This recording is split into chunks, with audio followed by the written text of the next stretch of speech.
The woman said you were from France. It was an odd welcome, but its oddness at the moment went unheeded. His swift scrutiny of his brother over, Mr. Carroll's glance passed on to become riveted upon the face of the lady at the table's head. In addition to the beauties which from above he had descried, he now perceived that her mouth was sensitive and kindly, her whole expression one of gentle wistfulness, exceeding sweet to contemplate. What did she in this galley, he wondered, and he has confessed that just as at sight he had disliked his brother, so from that hour, from the very instant of his eyes alighting on her there, he loved the lady whom his brother was wed, felt a surpassing need of her, conceived that in the meeting of their eyes their very souls had met, so that it was to him as if he had known her since he had known anything. Meanwhile, there was his lordship's question to be answered. He answered mechanically, his eyes upon the lady, and she returning the gaze of those queer, greenish eyes with a sweetness that gave place to no confusion. "I am from France, sir." "But not French," his lordship continued. Mr. Carroll fetched his eyes from the ladies to meet Lord Rotherby's. "More than half French," he replied, the French taint in his accent growing slightly more pronounced. "It was but an accident that my father was an Englishman." Rotherby laughed softly, a thought contemptuously. Foreigners were things which in his untraveled, unlettered ignorance he despised. The difference between a Frenchman and a South Sea Islander was a thing never quite appreciated by his lordship. Some subtle difference he had no doubt existed, but for him it was enough to know that both were foreigners. Therefore it logically followed, both were kin. "Your words, sir, might be oddly interpreted." "'Pon honor, they might," said he, and laughed softly again with singular insolence. "If they have amused your lordship, I am happy," said Mr. Carroll in such a tone that Rotherby looked to see whether he was being roasted. "You wanted me, I think. I beg that you'll not thank me for having descended. It was an honor." It occurred to Rotherby that this was a veiled reproof for the ill manners of the omission.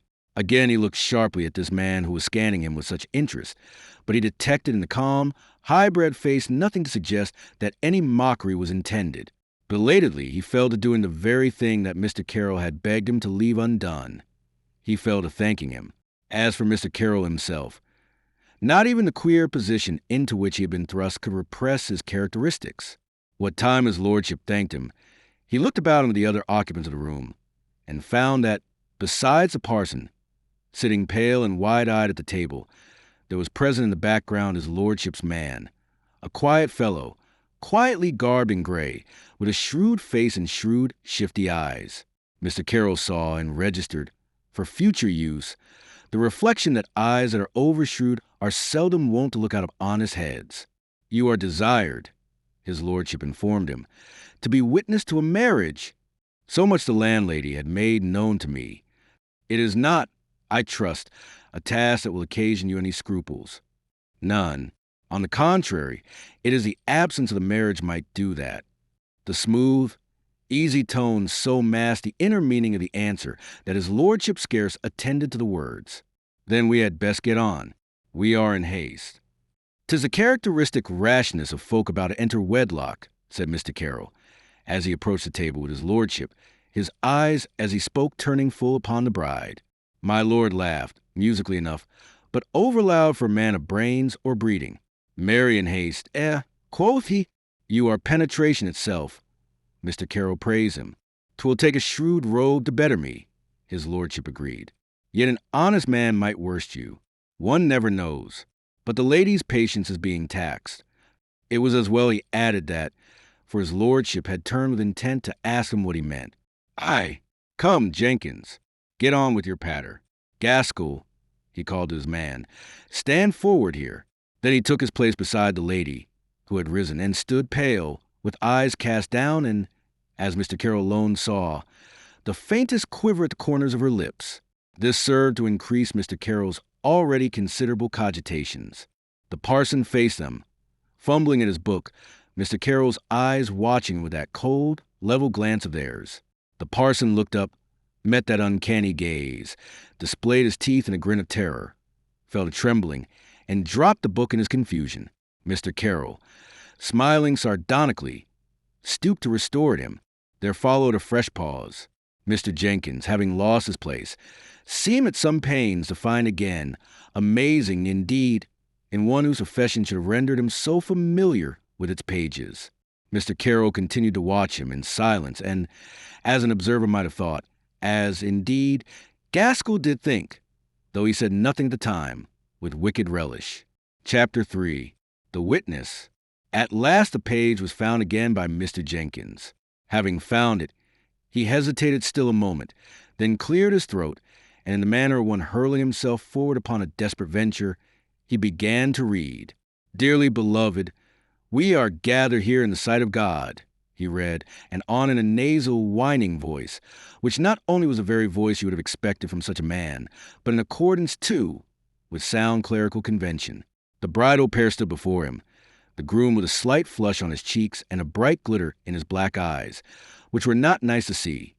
The bride with bowed head and bosom heaving, as in response to inward tumult.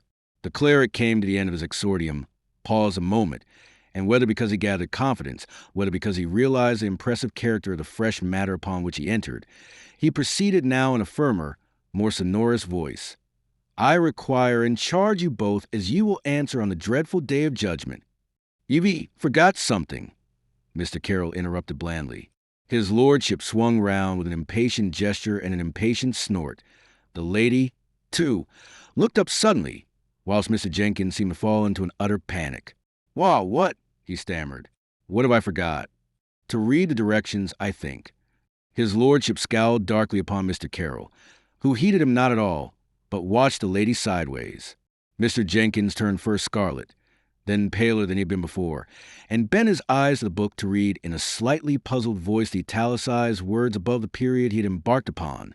"And also speaking unto the persons that shall be married, he shall say," he read, and looked up inquiry, his faintly colored, prominent eyes endeavoring to sustain Mr. Carroll's steady glance, but failing miserably. "'Tis farther back," Mr. Carroll informed him in answer to that mute question, and as the fellow moistened his thumb to turn back the pages, Mr. Carroll saved him the trouble. "It says, I think, that the man should be on your right hand and the woman on your left. Ye seem to have reversed matters, Mr. Jenkins, but perhaps ye are left-handed." "Stab me," was Mr. Jenkins' most uncanonical comment. "I vow I am overflustered. Your lordship is so impatient with me. This gentleman is right, but that I was so flustered. Will you not change places with his lordship, ma'am?" They changed places, after the Viscount had thanked Mr. Carroll shortly and cursed the parson with circumstance and fervor. It was well done on his lordship's part, but the lady did not seem convinced by it. Her face looked whiter, and her eyes had an alarmed, half-suspicious expression. "We must begin again," said Mr. Jenkins. And he began again. Mr. Carroll listened and watched, and he began to enjoy himself exceedingly. He had not reckoned upon so rich an entertainment when he had consented to come down to witness this odd ceremony. His sense of humor conquered every other consideration, and the circumstance that Lord Rotherby was his brother, if remembered at all, served but to add a spice to the situation. Out of sheer deviltry, he waited until Mr. Jenkins had labored for a second time through the opening periods. Again he allowed him to get as far as, "I charge and require you both dash," before again he interrupted him. "There is something else ye forgot," said he in that sweet, quiet voice of his. This was too much for Rotherby. "Damn you," he swore, turning a livid face upon Mr. Carroll, and failed to observe that at the sound of that harsh oath and at the sight of his furious face, the lady recoiled from him, the suspicion lately in her face turning first to conviction and then to absolute horror. "I do not think you are civil," said Mr. Carroll critically. "It was in your interest that I spoke." "Then I'll thank you, in my interest, to hold your tongue," his lordship stormed. "In that case," said Mr. Carroll, "I must still speak in the interest of the lady. Since you desire me to be a witness, I'll do my duty by you both and see you properly wed." "Now, what the devil may you mean by that?" demanded his lordship, betraying himself more and more at every word. Mr. Jenkins, in a spasm of terror, sought to pour oil upon these waters. "My lord," he bleated, teeth and eyeballs protruding from his pallid face. "My lord, perhaps the gentleman is right. Perhaps," he gulped, and turned to Mr. Carroll. "What is ye think we have forgot now?" he asked. "The time of day," Mr. Carroll replied, and watched the puzzled look that came into both their faces. "Do ye deal in riddles with us?" quoth his lordship. What have we to do with the time of day? Best ask the parson, suggested Mr. Carroll. Rotherby swung round again to Jenkins. Jenkins spread his hands in mute bewilderment and distress. Mr. Carroll laughed silently. I'll not be married. I'll not be married. It was a lady who spoke, and those odd words were the first that Mr. Carroll heard from her lips. They made an excellent impression upon him, bearing witness to her good sense and judgment, although belatedly aroused, and informing him, although the pitch was strained just now, that the rich contralto of her voice was full of music. He was a judge of voices, as of much else besides. Hoity-toity, quoth his lordship, between petulance and simulated amusement. What's all the pother? Hortensia, dear. I'll not be married, she repeated firmly, her wide brown eyes meeting his in absolute defiance, head thrown back, face pale but fearless. I don't believe, ventured Mr. Carroll, that you could be if you desired it. Leastways not here and now and by this. And he jerked a contemptuous thumb sideways at Mr. Jenkins, toward whom he had turned his shoulder.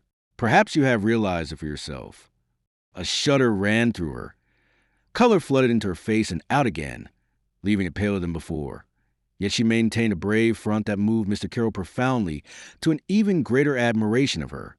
Rotherby, his great jaw set, his hands clenched and eyes blazing, stood irresolute between her and Mr. Carroll. Jenkins, in sheer terror, now sank limply to a chair, whilst Gaskell looked on, a perfect servant, as immovable outwardly and unconcerned as if he had been a piece of furniture. Then his lordship turned again to Carroll. You take a deal upon yourself, sir, said he menacingly. A deal of what?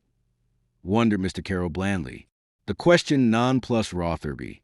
He swore ferociously. By God, he fumed, I'll have you make good your insinuations. You shall disabuse this lady's mind. You shall, damn you, or I'll compel you. Mr. Carroll smiled very engagingly. The matter was speeding excellently. A comedy the like of which he did not remember to have played a part in since his student days at Oxford 10 years and more ago. I had thought, said he, that the woman who summoned me be a witness of this, our wedding. There was a whole volume of criticism in his utterance of the word. Was a landlady of the Adam and Eve. I begin to think that she was this lady's good angel. Fate, clothed for once, matronly and benign. Then he dropped the easy, bantering manner with a suddenness that was startling. Gallic fire blazed up through British training. Let us speak plainly, my Lord Rotherby. This marriage is no marriage. It is a mockery and a villainy. And that scoundrel, worthy servant of his master, is no parson. No, not so much as a hedge parson is he. Madam, he proceeded, turning now to the frightened lady, you have been grossly abused by these villains. Sir, blazed Rotherby at last, breaking in upon his denunciation, hand clapped the sword. Do ye dare use such words to me? Mr. Jenkins got to his feet in a slow, foolish fashion. He put out a hand to stay his lordship. The lady in the background looked on with wide eyes, very breathless, one hand to her bosom as if to control its heave. Mr. Carroll proceeded, undismayed, to make good his accusation. He had dropped back into his slightly listless air of thinly veiled persiflage, and he appeared to address the lady, to explain the situation to her, rather than to justify the charge he had made. A blind man could have perceived, from the rustling of his prayer book when he fumbled at it, that the contents were strange to him, and observe the volume, he continued, picking it up and flaunting it aloft. Fire new, not a thumb mark anywhere. Purchased expressly for this foul venture. Is there aught else so clean and fresh about the scurvy thief? You shall moderate your tone, sir, began his lordship in a snarl. He sets you each on the wrong side of him, continued Mr. Carroll, all imperturbable, lacking even the sense to read the directions which the book contains, and he has no thought for the circumstance that the time of day is uncanonical. Is more needed, madam? So much was not needed, said she, though I am your debtor, sir. Her voice was marvelously steady, ice cold with scorn, a royal anger increasing the glory of her eyes. Rotherby's hand fell away from his sword. He realized that bluster was not the most convenient weapon here. He addressed Mr. Carroll very haughtily. You are from France, sir, and something may be excused you, but not quite all. You have used expressions that are not to be offered to a person of my quality. I fear you scarcely apprehend it. As well, no doubt, as those who avoid you, sir, answered Mr. Carroll, with cool contempt, his dislike of the man and of the business in which he found him engaged mounting above every other consideration. His lordship frowned inquiry. And who may those be? Most decent folk, I should conceive, if this be an example of your ways. By God, sir, you are a thought too pert. We'll mend that presently. I will first convince you of your error, and you, Hortensia. It will be interesting, said Mr. Carroll, and meant it. Rotherby turned from him, keeping a tight rein upon his anger, and so much restraint in so tempestuous a man was little short of wonderful. Hortensia, he said, this is fool's talk. What object could I seek to serve? She drew back another step, contempt and loathing in her face. This man, he continued, flinging a hand toward Jenkins and checked upon the word. He swung round upon the fellow. Have you fooled me, knave? He bawled. Is it true what this man says of you, that ye're no parson at all? Jenkins quailed and shriveled. Here was a move for which he was all unprepared and knew not how to play to it. On the bridegroom's part was excellently acted, yet it came too late to be convincing. You'll have the license in your pocket. No doubt, my lord, put in Mr. Carroll.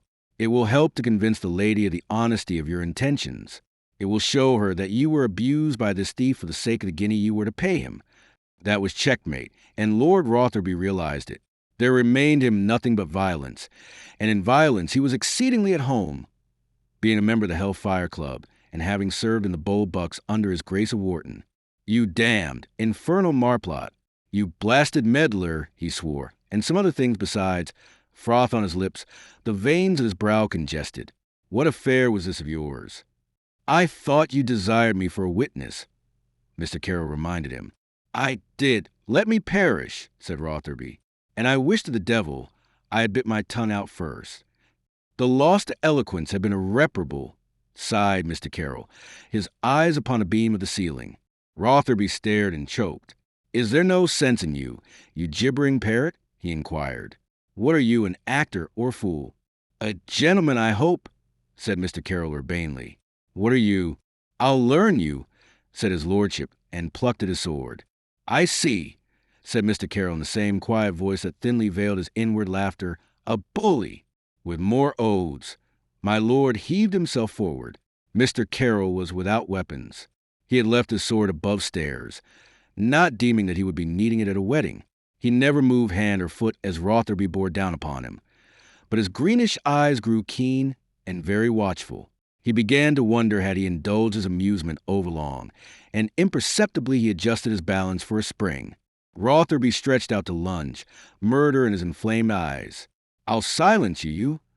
There was a swift rustle behind him. His hand, drawn back to thrust, was suddenly caught, and ere he realized that the sword was wrenched from fingers that held it lightly.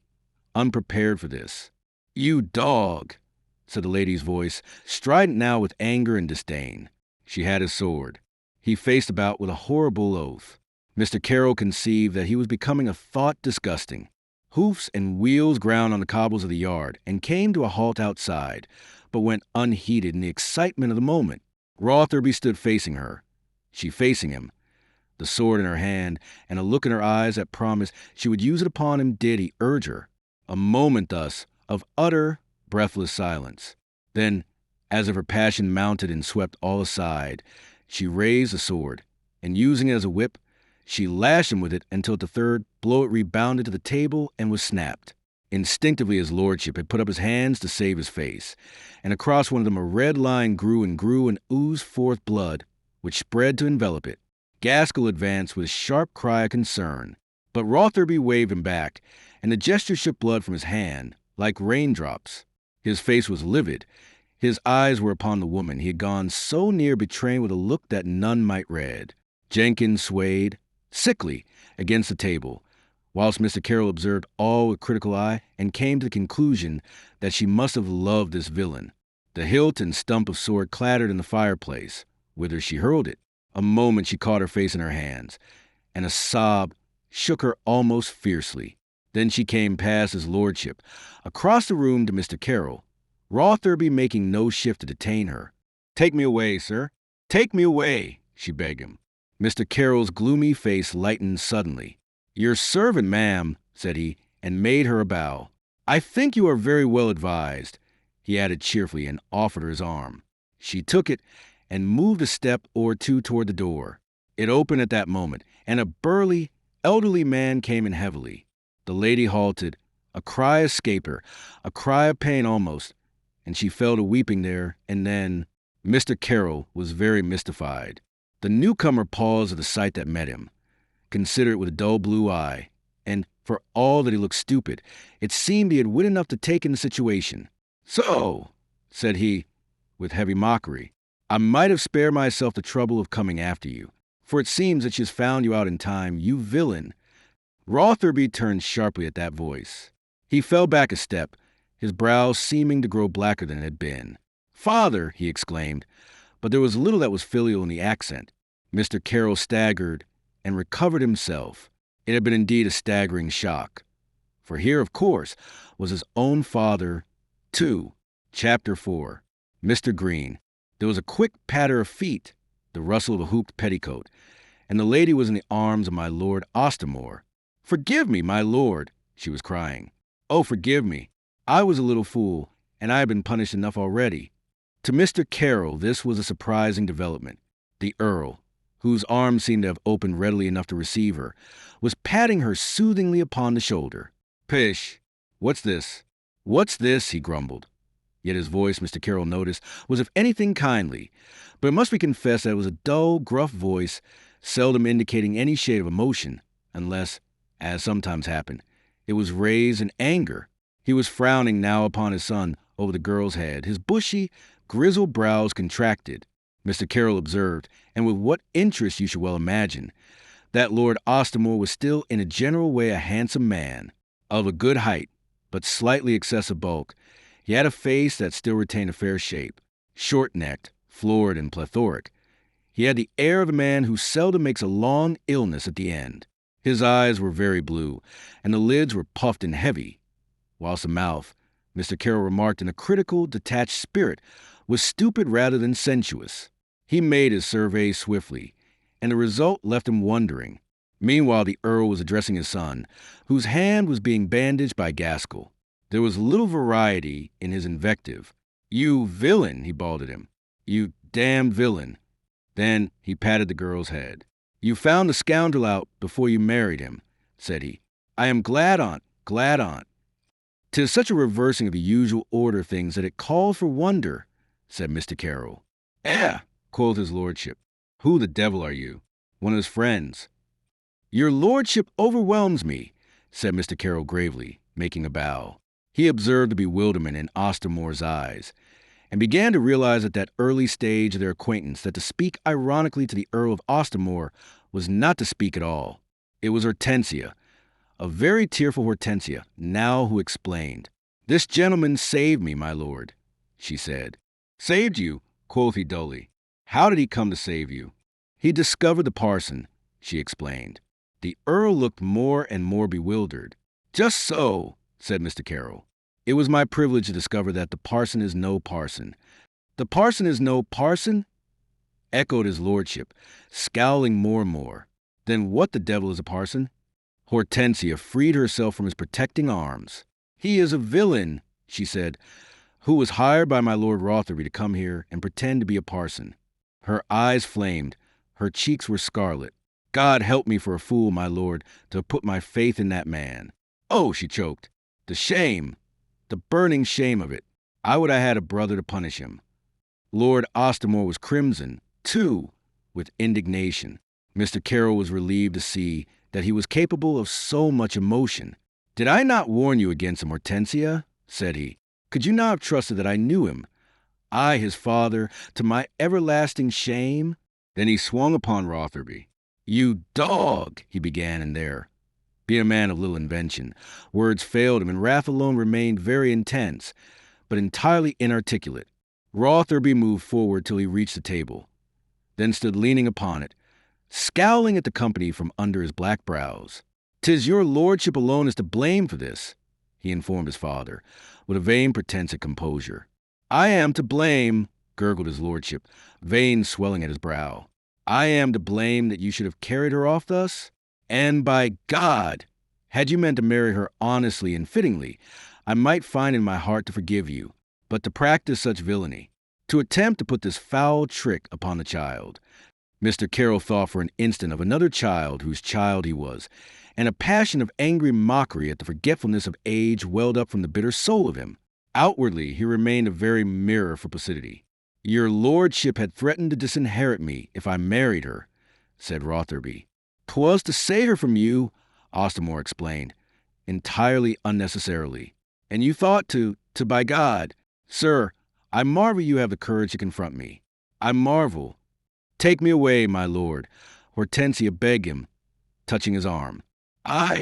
We were best away, said the Earl, drawing her to him. Then he flung a hand out at Rotherby in a gesture of repudiation, of anathema. But 'tis not the end on for you, you knave. What I threatened, I will perform. I'll disinherit you. Not a penny of mine shall come to you. Ye shall starve for aught I care. Starve, and the world be well rid of a villain. I disown you. Yeri no son of mine. I'll take oath Yeri no son of mine. Mr. Carroll thought that, on the contrary, Rotherby was very much his father's son, and he added to his observations upon human nature the reflection that sinners are oddly blessed with short memories. He was entirely dispassionate again by now. As for Rotherby, he received his father's anger with a scornful smile and a curling lip. You'll disinherit me? Quoth he in mockery. And of what, pray? If report speaks true, you'll be needing to inherit something yourself to bear you through your present straightness. He shrugged and produced his snuff-box with an offensive simulation of nonchalance. Ye cannot cut the entail, he reminded his almost apoplectic sire, and took snuff delicately, sauntering windowwards. Cut the entail? The entail? Cried the Earl, and laughed in a manner that seemed to bode no good. Have you ever troubled to ascertain what it amounts to? You fool, it wouldn't keep you in snuff. Lord Rotherby halted in his stride, half-turned, and looked at his father over his shoulder. The sneering mask was wiped from his face, which became blank. My lord, he began. The Earl waved a silencing hand, and turned with dignity to Hortensia. Come, child, said he. Then he remembered something. Gad, he exclaimed. I have forgot the parson. I'll have him jailed. I'll have him hanged if the law will help me. Come forward, man. Ignoring the invitation, Mr. Jenkins scuttled, rat-like, across the room, mounted the window seat, and was gone in a flash through the open window.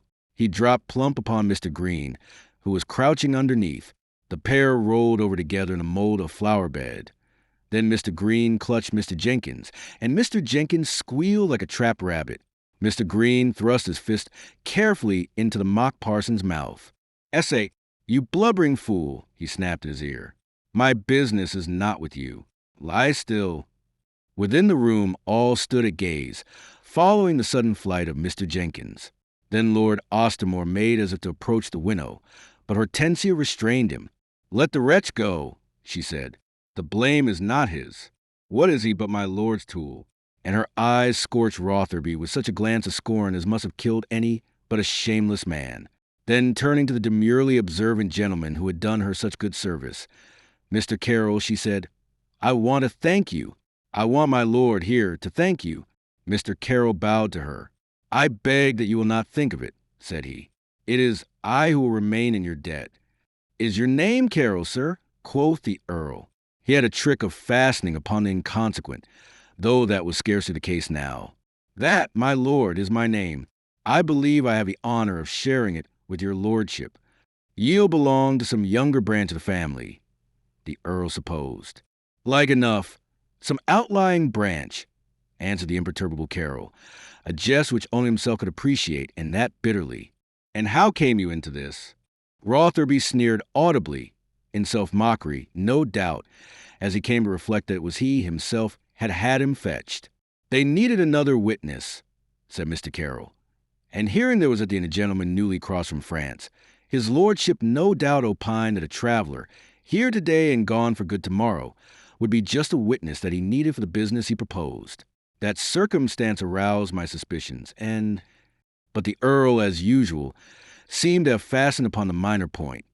although again it was not so. "You are newly crossed from France?" said he. "Aye, and your name is the same as mine. 'Twas what I was advised." Mr. Carroll flashed a sidelong glance at Rotherby, who had turned to stare at his father, and in his heart he cursed the stupidity of my Lord Ostermore.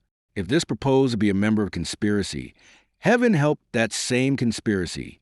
"Were you, by any chance, going to seek me in town, Mr. Carroll?" Mr. Carroll suppressed a desire to laugh. Here was a way to deal with state secrets.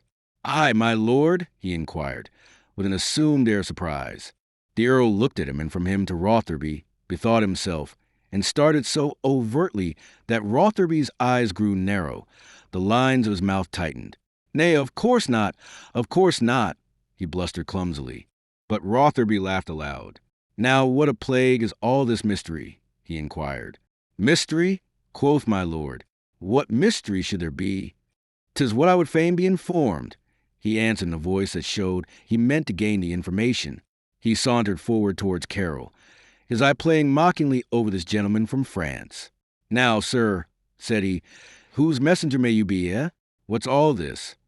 "Rotherby," the Earl interrupted in a voice intended to be compelling. "Come away, Mr. Carroll," he added quickly. "I'll not have any gentleman who has shown himself a friend to my ward here affronted by that rascal. Come away, sir."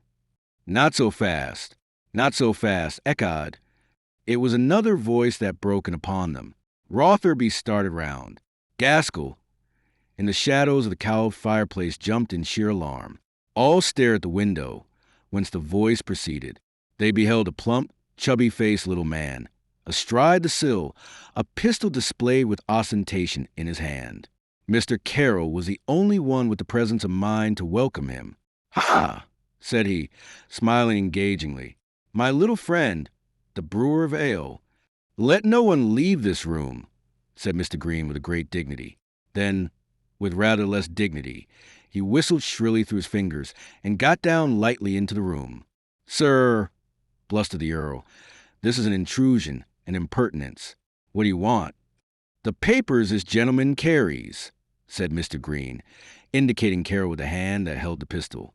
The Earl looked alarmed, which was foolish in him, thought Mr. Carroll. Rotherby covered his mouth with his hand, after the fashion of one who masks a smile. "Ye rightly serve for meddling," said he with relish. "Out with them," the chubby man demanded. "Ye'll gain nothing by resistance. So don't be obstinate, now." "I could be nothing so discourteous," said Mr. Carroll. "Would it be prying on my part to inquire what may be your interest in my papers?" His serenity lessened the Earl's anxieties, but bewildered him, and it took the edge off the malicious pleasure which Rotherby was beginning to experience. "I am obeying the orders of my Lord Carteret, the Secretary of State," said Mr. Green. "I was to watch for a gentleman from France with letters from my Lord Ostermore. He had a messenger a week ago to tell him to look for such a visitor. He took the messenger, if you must know, and, well, we induced him to tell us what was the message he had carried. There is so much mystery in all this that my Lord Carteret desires more knowledge on the subject. I think you are the gentleman I am looking for." Mr. Carroll looked him over with an amused eye and laughed. "It distresses me," said he, "to see so much good thought wasted." Mr. Green was abashed a moment, but he recovered quickly. No doubt he had met the cool type before. Come," said he. "No blustering. Out with your papers, my fine fellow." The door opened, and a couple of men came in. Over their shoulders, ere the door closed again, Mr. Carroll had a glimpse of the landlady's rosy face, alarm in her glance. The newcomers were dirty rogues, tipstaves, recognizable at a glance. One of them wore a ragged bob wig, the cast-off, no doubt, of some gentleman's gentleman, fished out of the sixpenny tub in Rosemary Lane. It was ill-fitting, and wisps of the fellow's own unkempt hair hung out in places. The other wore no wig at all. His yellow thatch fell in streaks from under his shabby hat, which he had the ill manners to retain until Lord Ostermore knocked it from his head with a blow of his cane. Both were fiery bottle-nosed, and neither appeared to have shaved for a week or so. "Now," quoth Mr. Green, "will you hand them over your own accord, or must I have you searched?" And a wave of the hand towards the advancing myrmidons indicated the searchers. "You go too far, sir," blustered the Earl. "I surely," put in Mr. Carroll. "You are mad to think a gentleman is to submit to being searched by any knave that comes to him with a cock and bull tale about the Secretary of State." Mr. Green leered again and produced a paper. "There," said he, "is my Lord Carteret warrant, signed and sealed." Mr. Carroll glanced over it with a disdainful eye. "It is in blank," said he. "Just so," agreed Mr. Green. "Carte blanche, as you say over the water. If you insist," he offered obligingly, "I'll fill in your name before we proceed." Mr. Carroll shrugged his shoulders. "It might be well," said he, "if you are to search me at all." Mr. Green advanced to the table. The writing implements provided for the wedding were still there. He took up a pen, scrawled a name across the blank, dusted it with sand, and presented it again to Mr. Carroll. The latter nodded. "I'll not trouble you to search me," said he. "I would as soon not have these noblemen of yours for my valets." He thrust his hands into the pockets of his fine coat and brought forth several papers. These he proffered to Mr. Green, who took them between satisfaction and amazement.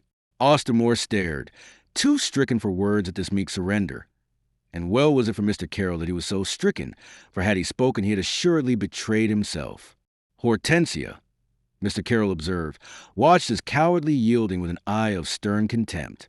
Rotherby looked on with a dark face that betrayed nothing. Meanwhile, Mr. Green was running through the papers, and as fast as he ran through them, he permitted himself certain comments that passed for humor with his followers.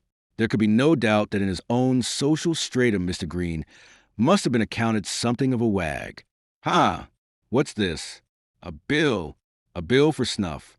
My Lord Carteret will snuff you, sir. He'll tobacco you, ecod. He'll smoke you first and snuff you afterwards." He flung the bill aside. "Phew," he whistled. "Verses. To Theocritus upon sailing for Albion. That's mighty choice. Gee, write verses, sir? Heyday. 'Tis an occupation to which I have succumbed in moments of weakness. I crave your indulgence, Mr. Green." Mr. Green perceived that here was a weak attempt at irony, and went on with his investigations. He came to the last of the papers Mr. Carroll had handed him, glanced at it, swore coarsely, and dropped it. "D'ye think ye can bubble me?" he cried, red in the face. Lord Ostermore heaved a sigh of relief.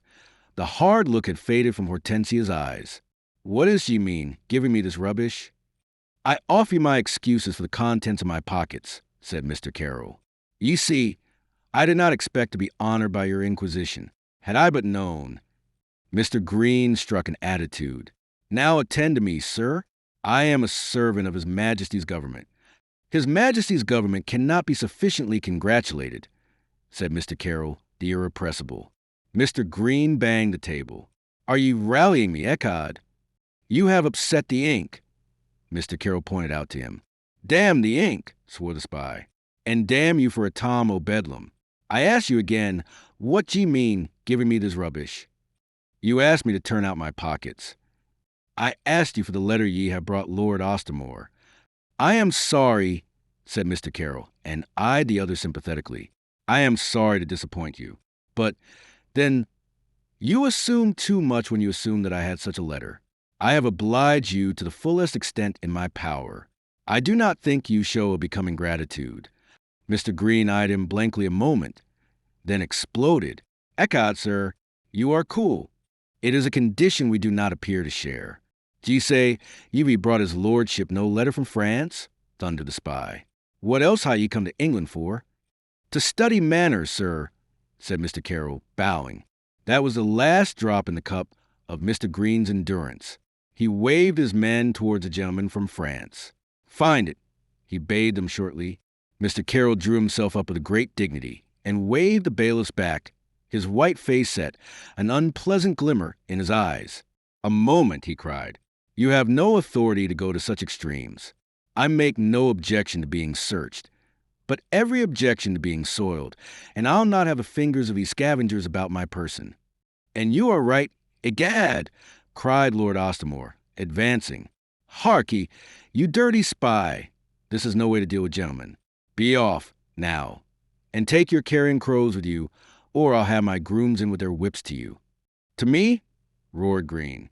"I represent the Secretary of State. Ye'll represent a side of raw venison if you tarry here.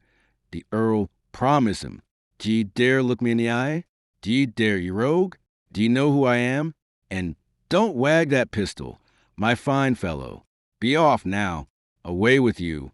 Mr. Green looked his name. The rosiness was all departed from his cheeks. He quivered with suppressed wrath. If I go, giving way to constraint, what shall you say to my Lord Carteret? He asked. What concern may that be of yours, sirrah? It will be some concern of yours, my lord. Mr. Carroll interposed. The knave is right, said he. It were to implicate your lordship. It were to give color to his silly suspicions. Let him make his search. But be so good as to summon my valet. He shall hand you my garments, that you may do your will upon them. But unless you justify yourself by finding the letter you are seeking, you shall have to reckon with the consequences of discomposing a gentleman for nothing. Now, sir, is it a bargain? Mr. Green looked him over, and if he was shaken by the calm assurance of Mr. Carroll's tone and manner, he concealed it very effectively. We'll make no bargains, said he. I have my duty to do. He signed to one of the bailiffs. Fetch the gentleman's servant, said he. So be it, said Mr. Carroll. But you take too much upon yourself, sir. Your duty, I think, would have been to arrest me and carry me to Lord Carteret. There'd be searched if his lordship considered it necessary. I have no cause to arrest you until I find it. Mr. Green snapped impatiently. Your logic is faultless. I am following my Lord Carteret orders to the letter. I am to effect no arrest until I have positive evidence. Yet you are detaining me. What does this amount to but an arrest? Mr. Green disdained to answer. Leduc entered, and Mr. Carroll turned to Lord Ostermore. There is no reason why I should detain your lordship, said he. In these operations, a lady, he waved an expressive hand, bent an expressive eye upon the Earl. Lord Ostermore seemed to waver. He was not. He had never been a man to think for others. But Hortensia cut in before he could reply. We will wait, she said. Since you are traveling to town, I am sure his lordship will be glad of your company, sir. Mr. Carroll looked deep into those great brown eyes and bowed his thanks. If it will not discompose your lordship. No, no, said Ostermore, gruff of voice and manner. We will wait. I shall be honored, sir, if you will journey with us afterwards. Mr. Carroll bowed again and went to hold the door for them, Mr. Green's eyes keenly alert for an attempted evasion. But there was none when his lordship and his ward had departed. Mr. Carroll turned to Rotherby, who had taken a chair, his man Gaskell behind him. He looked from the Viscount to Mr. Green. Do we require this gentleman? He asked the spy. A smile broke over Rotherby's swam face. By your leave, sir, I'll remain to see fair play. You may find me useful, Mr. Green. I have no cause to wish this marplot well, he explained. Mr. Carroll turned his back upon him, took off his coat and waistcoat. He sat down while Mr. Green spread the garments upon the table, emptied out the pockets, turned down the cuffs, ripped up the satin linings. He did it in a consummate fashion, very thoroughly. Yet, though he parted the linings from the cloth, he did so in such a manner as to leave the garments easily reparable. Mr. Carroll watched him with interest and appreciation, and what time he watched he was wondering might it not be better straightway to place the spy in possession of the letter, and thus destroy himself and Lord Ostermore at the same time, and have done with the task on which he was come to England. It seemed almost an easy way out of the affair.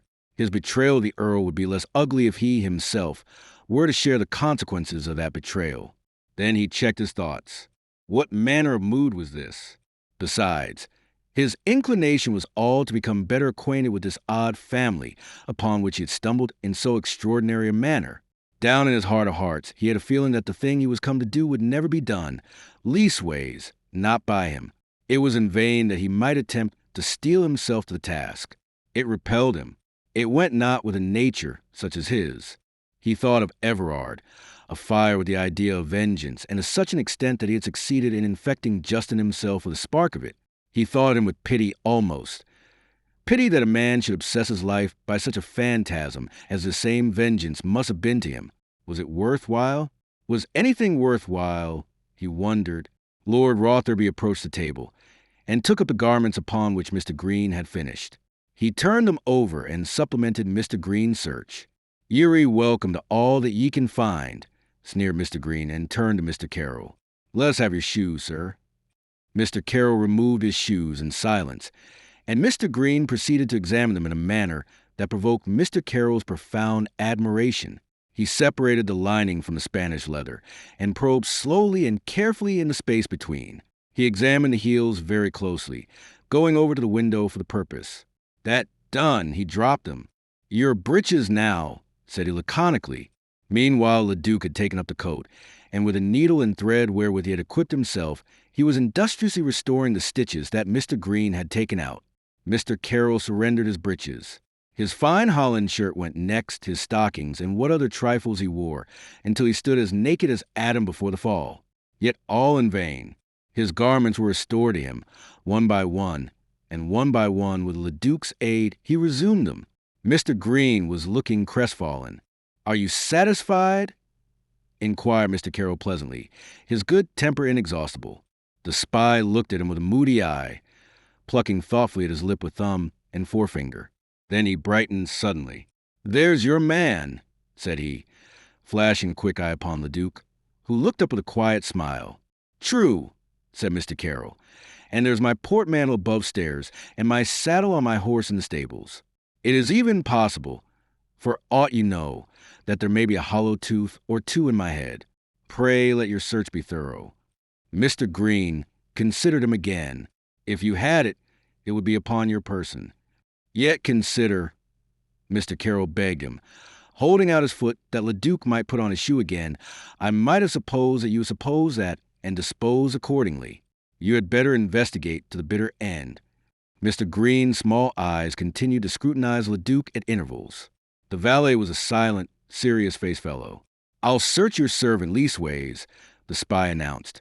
"By all means, Leduc, I beg that you will place yourself at this interesting gentleman's disposal." What time Mr. Carroll, unaided now, completed the resumption of his garments, Leduc, silent and expressionless, submitted to being searched. "You will observe, Leduc," said Mr. Carroll, "that we have not come to this country in vain. We are undergoing experiences that would be interesting if they were not quite so dull, amusing if they entailed less discomfort to ourselves. Assuredly, it was worth while to cross to England to study manners. And there are sights for you that you will never see in France. You would not, for instance, had you not come hither, have had an opportunity of observing a member of the noblesse seconding and assisting a tipstaff in the discharge of his duty, and doing it just as a hog wallows in foulness, for the love of it. The gentlemen in your country, Leduc, are too fastidious to enjoy life as it should be enjoyed. They are too prone to adhere to the amusements of their class. You have here an opportunity of perceiving how deeply they are mistaken, what relish may lie in setting one's rank on one side, and forgetting at times that by an accident, a sheer incredible accident, I assure you, Leduc, one may have been born to a gentleman's estate." Rotherby had drawn himself up, his dark face crimsoning. "D'ye talk at me, sir?" he demanded. "D'ye dare discuss me with your lackey? But why not, since you search me with my tipstaff? If you can perceive a difference, you are too subtle for me, sir." Rotherby advanced a step, then checked. He inherited mental sluggishness from his father. "You are insolent," he charged Carroll. "You insult me." "Indeed? Ha! I am working miracles." Rotherby governed his anger by an effort. "There was enough between us without this," said he.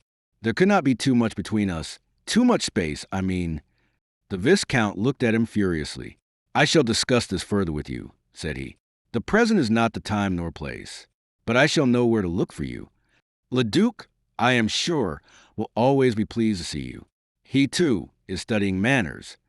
Rotherby ignored the insult. "We shall see, then, whether you can do anything more than talk. I hope that your lordship, too, is master of other accomplishments. As a talker, I do not find you very gifted, but perhaps Leduc will be less exigent than I." "Bah!" his lordship flung at him, and went out, cursing him profusely, Gaskell following at his master's heels. Chapter 5. Moonshine. My Lord Ostermore, though puzzled, entertained no tormenting anxiety on the score of the search to which Mr. Carroll was to be submitted.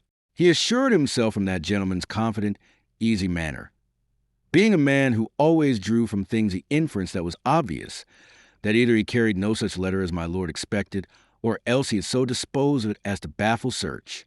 So, for the moment, he dismissed the subject from his mind. With Hortensia, he entered the parlor across the stone-flagged passage, to which the landlady ushered them, and turned wholeheartedly to the matter of his ward's elopement with his son. "Hortensia," said he, when they were alone, "you have been foolish, very foolish." He had a trick of repeating himself, conceiving, no doubt, that the commonplace achieves distinction by repetition. Hortensia sat in an armchair by the window and sighed, looking out over the downs. "Do I not know it?" she cried, and the eyes which were averted from his lordship were charged with tears, tears of hot anger, shame, and mortification. "God help all women," she added bitterly, after a moment, as many another woman under similar and worse circumstances has cried before and since. A more feeling man might have conceived that this was a moment in which to leave her to herself and her own thoughts, and in that it is possible that a more feeling man had been mistaken. Ostermore, stolid and unimaginative, but not altogether without sympathy for his ward, of whom he was reasonably fond, as fond, no doubt, as it was a capacity to be for any other than himself, approached her and set a plump hand upon the back of her chair. "What was it drove you to this?" She turned upon him almost fiercely. "My Lady Ostermore," she answered him. His lordship frowned, and his eyes shifted uneasily from her face. In his heart, he disliked his wife excessively, disliked her because she was the one person in the world who governed him, who rode roughshod over his feelings and desires, because perhaps she was the mother of his unfeeling, detestable son. She may not have been the only person living to despise Lord Ostermore, but she was certainly the only one with the courage to manifest her contempt, and that in no circumscribed terms. And yet, disliking her as he did, returning with interest or contempt of him, he veiled it, and was loyal to his termagant, never suffering himself to utter a complaint of her to others, never suffering others to censure her within his hearing. This loyalty may have had its roots in pride. Indeed, no other soil could be assigned to them, a pride that would allow no strangers to pry into the sore places of his being. He frowned now to hear Hortensia's angry mention of her ladyship's name, and if his blue eyes moved uneasily under his beetling brows, it was because the situation irked him. How should he stand as judge between Mistress Winthrop, towards whom, as we have seen, he had a kindness, and his wife, whom he hated, yet towards whom he would not be disloyal? He wished the subject dropped, since, did he ask the obvious question, in what my Lady Ostermore could have been the cause of Hortensia's flight, he would provoke, he knew, a storm of censure from his wife. Therefore he fell silent.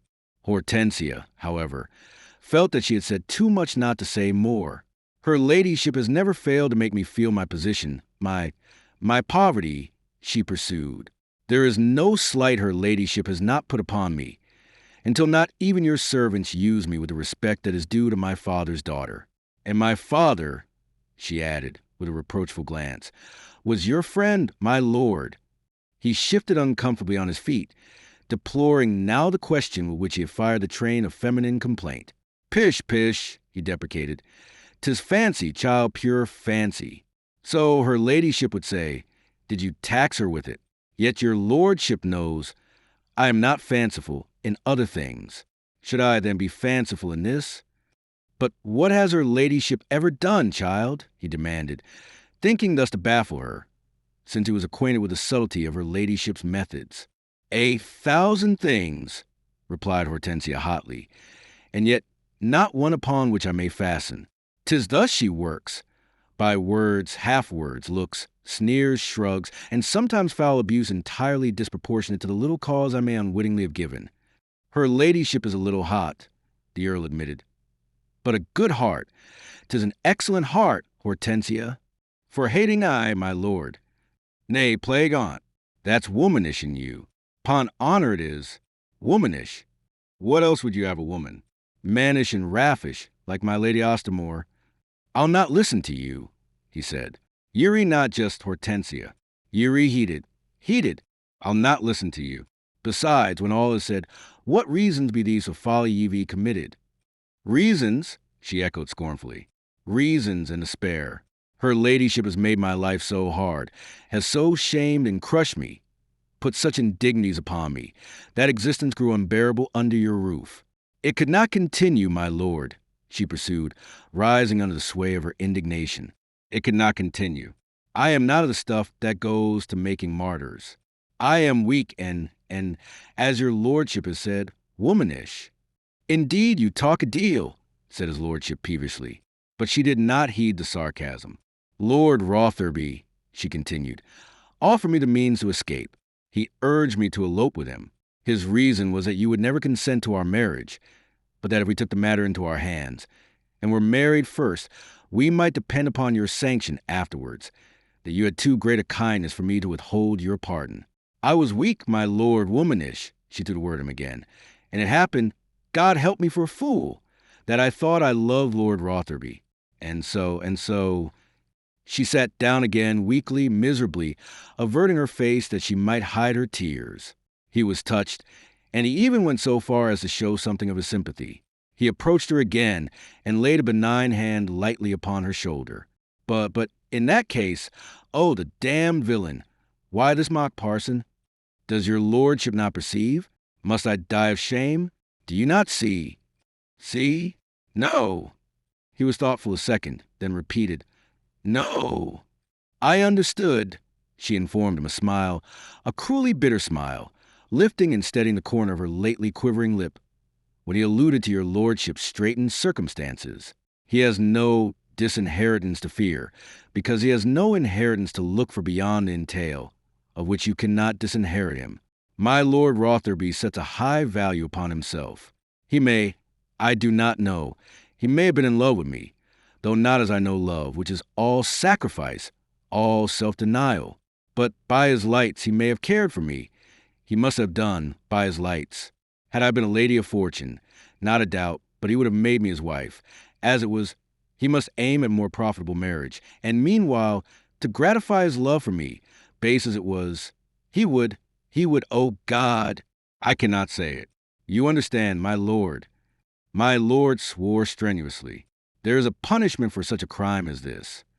Aye, my lord, and a way to avoid punishment for a gentleman in your son's position.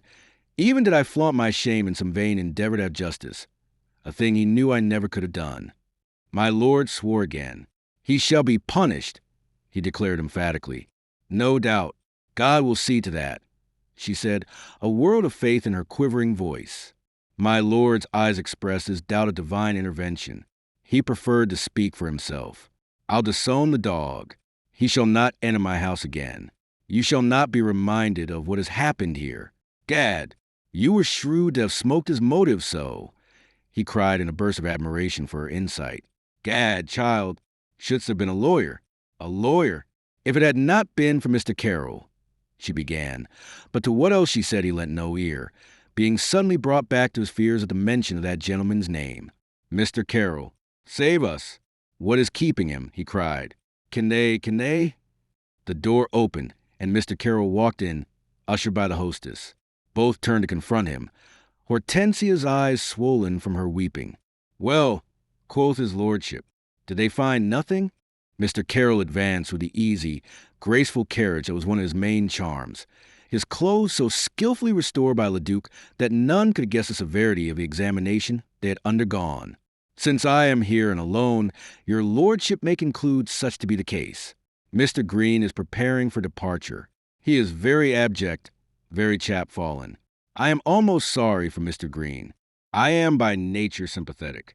I have promised to make my complaint to my Lord Carteret, and so I trust there is an end to a tiresome matter. But then, sir, quoth his lordship, but then, are you the bearer of no letter? Mr. Carroll shot a swift glance over his shoulder at the door. He deliberately winked at the Earl. Did your lordship expect letters? He inquired. That was scarcely reason enough to suppose me a courier. There is some mistake. I imagine. Between the wink and the words his lordship was bewildered. Mr. Carroll turned to the lady, bowing. Then he waved a hand over the downs. A fine view, said he airily, and she stared at him. I shall treasure sweet memories of Maidstone. Her stare grew stonier. Did he mean the landscape or some other matter? His tone was difficult to read, a feature peculiar to his tone. Not so shall I, sir, she made answer. I shall never think of it other than with burning cheeks, unless it be with gratitude to your shrewdness which saved me. No more, I beg. It is a matter painful to you to dwell on. Let me exhort you to forget it. I have already done so. That is a sweet courtesy in you. I am compounded of sweet courtesy, he informed her modestly. His lordship spoke of departure, renewing his offer to carry Mr. Carroll to town in his chaise. Meanwhile, Mr. Carroll was behaving curiously. He was tiptoeing towards a door along the wall, where he was out of line with the keyhole. He reached it suddenly and abruptly pulled it open. There was a squeal, and Mr. Green rolled forward into the room. Mr. Carroll kicked him out again before he could rise, and called Leduc to throw him outside. And that was the last they saw of Mr. Green at Maidstone. They set out soon afterwards, Mr. Carroll traveling in his lordship's chaise, and Leduc following in his master's. It was an hour or so after candle-lighting time when they reached Croydon, the country lying all white under a full moon that sailed in a clear, calm sky. His lordship swore that he would go no farther that night. The traveling fatigued him. Indeed, for the last few miles of the journey he had been dozing in his corner of the carriage, conversation having long since been abandoned as too great an effort on so bad a road, which shook and jolted him beyond endurance. His lordship's chaise was of an old-fashioned pattern, and the springs far from what might have been desired or expected in a nobleman's conveyance. They alighted at the Bells. His lordship bespoke supper, invited Mr. Carroll to join them, and, what time the meal was preparing, went into a noisy doze in the parlor's best chair. Mistress Winthrop sauntered out into the garden. The calm and fragrance of the night invited her, alone with her thoughts. She paced along a while, until her solitude was disturbed by the advent of Mr. Carroll. He, too, had need to think, and he had come out into the peace of the night to indulge his need. Seeing her, he made as if to withdraw again, but she perceived him and called him to her side. He went most readily, yet where he stood before her in an attitude of courteous deference. She was at a loss what she should say to him, or rather, what words she should employ. At last, with a half-laugh of nervousness, "I am by nature very inquisitive, sir," she prefaced. "I had already judged you to be an exceptional woman," Mr. Carroll commented softly. She mused an instant. "Are you never serious?" she asked him. "Is it worthwhile?" he counter-questioned, and, whether intent or accident, he let her see something of himself. "Is it even amusing to be serious? Is there in life nothing but amusement?" "Oh, yes, but nothing so vital. I speak with knowledge. The gift of laughter has been my salvation." "From what, sir?" "Ah, who shall say that? My history and my rearing have been such that I bowed before them. I have become the most gloomy, melancholy man that steps this gloomy, melancholy world. By now I might have found existence insupportable, and so, who knows, I might have set a term to it. But I had the wisdom to prefer laughter. Humanity is a delectable spectacle if we but have the gift to observe it in a dispassionate spirit. Such a gift have I cultivated. The squirming of a human worm is interesting to observe, and the practice of observing it has this advantage, that while we observe it we forget to squirm ourselves. The bitterness of your words belies their purport." He shrugged and smiled. "But proves my contention. That I might explain myself, you made me for a moment serious, set me squirming in my turn." She moved a little, and he fell into step beside her. A little while there was silence. Presently, "You find me, no doubt, as amusing as any other of your human worms," said she. "God forbid," he answered soberly. She laughed. "You make an exception in my case, then. That is a subtle flattery. Have I not said that I had judged you to be an exceptional woman? Exceptionally foolish, not a doubt. Exceptionally beautiful, exceptionally admirable," he corrected.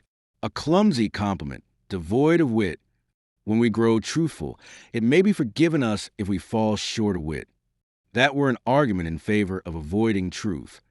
Were it necessary," said he, "for truth is seldom so intrusive as to need avoiding. But we are straying. There was a score upon which you were inquisitive, you said, from which I take it that you sought knowledge at my hands. Pray seek it. I am a well of knowledge. I desired to know, nay, but I have asked you already. I desired to know, did you deem me a very pitiful little fool?" They had reached the privet hedge, and turned. They paused now before resuming their walk. He paused, also, before replying. Then, I should judge you wise in most things, he answered slowly, critically. But in the matter to which I owe the blessing of having served you, I do not think you wise. Do you love Lord Rotherby? What if so, after what you have learned, I should account you still less wise. You are impertinent, sir, she reproved him. Nay, most pertinent. Did you not ask me to sit in judgment upon this matter? And unless you confess to me, how am I to absolve you? I did not crave your absolution. You take too much upon yourself. So said Lord Rotherby.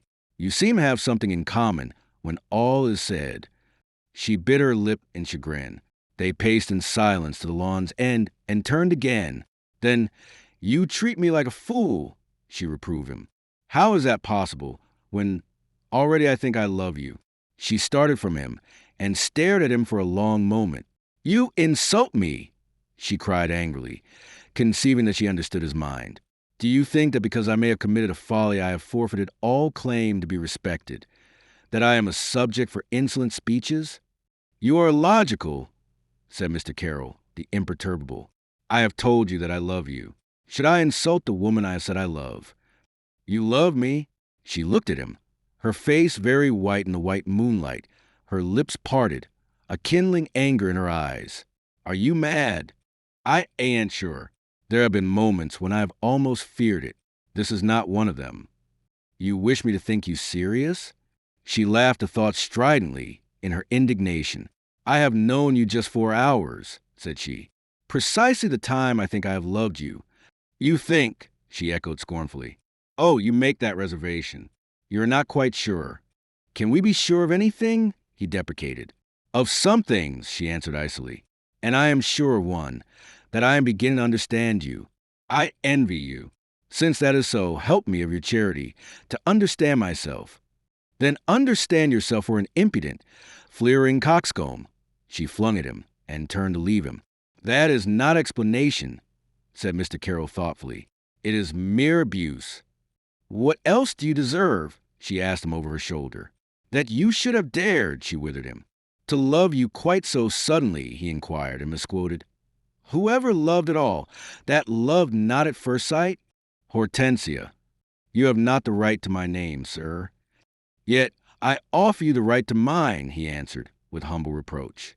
You shall be punished, she promised him, and in high dudgeon left him. Punished? Oh, cruel! Can you then be— But she was gone.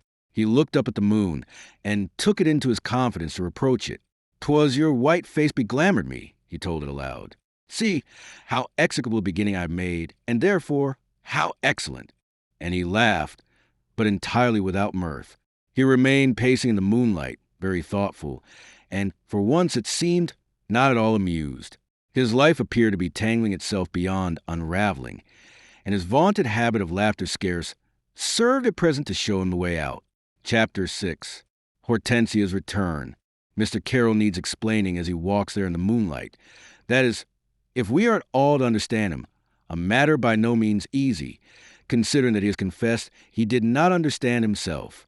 Did ever man make a sincere declaration of sudden passion as flippantly as he had done, or in terms better calculated to alienate the regard he sought to win? Did ever man choose his time with less discrimination, or his words with less discretion? Assuredly not. To suppose that Mr. Carroll was unaware of this would be to suppose him a fool, and that he most certainly was not. His mood was extremely complex. Its analysis, I fear, may baffle us. It must have seemed to you, as it certainly seemed to Mistress Winthrop, that he made a mock of her, that in truth he was the impudent, fleering coxcomb she pronounced him, and nothing more. Not so. Mock he most certainly did. But his mockery was all aimed to strike himself in the recoil, himself and the sentiments which had sprung to being in his soul, and to which, nameless as he was, pledged as he was to a task that would most likely involve his ruin, he conceived that he had no right. He gave expression to his feelings, yet chose for them the expression best calculated to render them barren of all consequence where Mistress Winthrop was concerned. Where another would have hidden those emotions, Mr. Carroll elected to flaunt them half derisively, that Hortensia might trample him underfoot in sheer disgust. It was, perhaps, the knowledge that did he wait, and come to her as an honest, devout lover. He must in honesty tell her all there was to know of his odd history, and of his bastardy, and thus set up between them a barrier insurmountable. Better. He may have thought, to make from the outset a mockery of a passion for which there could be no hope. And so, under that mocking, impertinent exterior, I hope you catch some glimpse of the real, suffering man, the man who boasted that he had the gift of laughter. He continued a while to pace the dewy lawn after she had left him, and a deep despondency descended upon the spirit of this man who accounted seriousness a folly. Hitherto his rancor against his father had been a theoretical rancor, a thing educated into him by Everard, and accepted by him as we accept a proposition in Euclid that is proved to us.